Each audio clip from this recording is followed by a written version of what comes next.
चिता जलाए एक ही बार, पर चिंता जलाए बार बार। क्या चिंता सच में चिता से भी बुरी होती है? कैसे ये हमारी खुशियों को निगल जाती है? आज की कहानी आपके सोचने के नजरिए को बदल देगी। रामशरण एक मेहनती किसान था, लेकिन उन्हें हमेशा किसी न किसी बात की चिंता लगी रहती थी। कभी फसल की, कभी बेटे के भविष्य की, तो कभी अपने स्वास्थ्य की।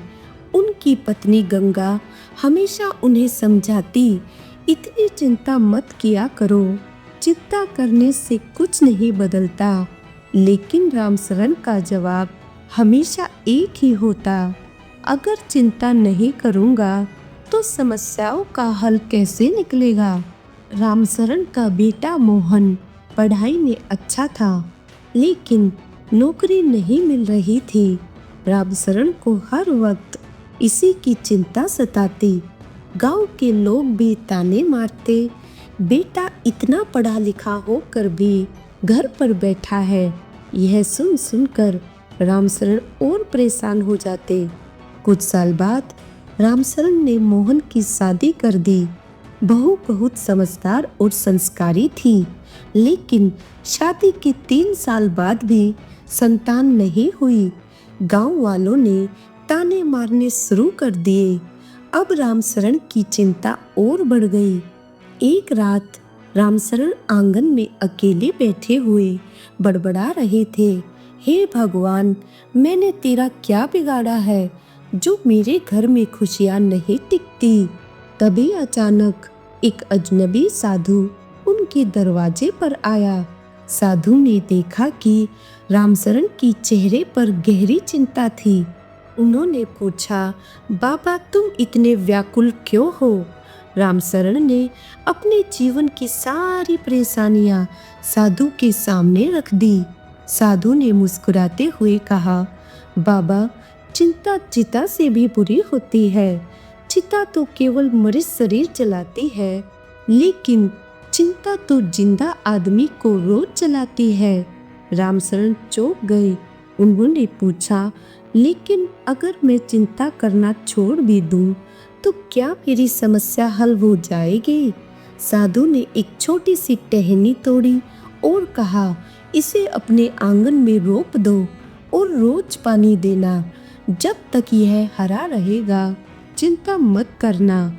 अगर यह सूखने लगे तो समझ लेना कि तुम्हारी चिंता तुम्हें अंदर से खत्म कर रही है।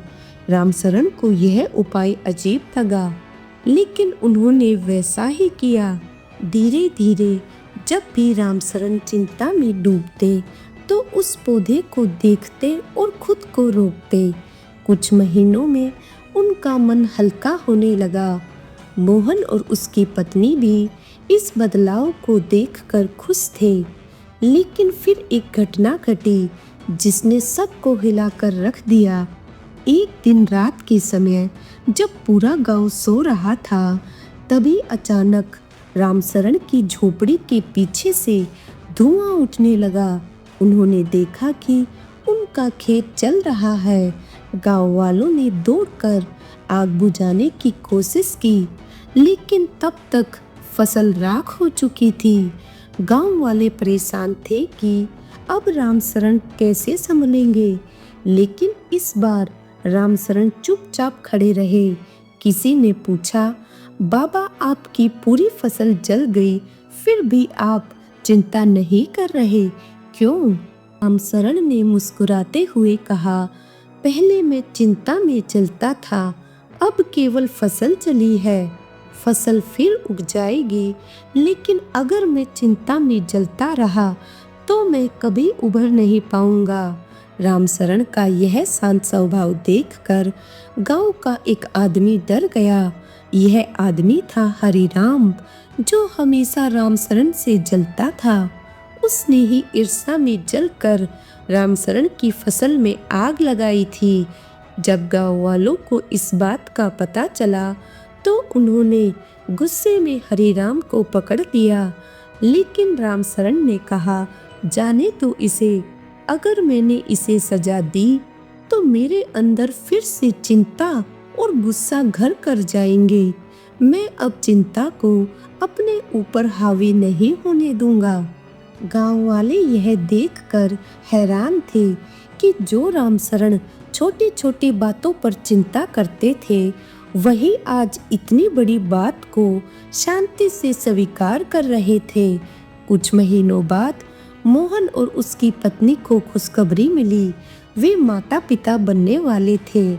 यह सुनते ही रामशरण की आंखों में आंसू आ गए, लेकिन यह आंसू खुशी के थे, न कि चिंता के। रामशरण ने अपने पौधे की तरफ देखा। वह अब एक बड़ा हरा भरा पेड़ बन चुका था।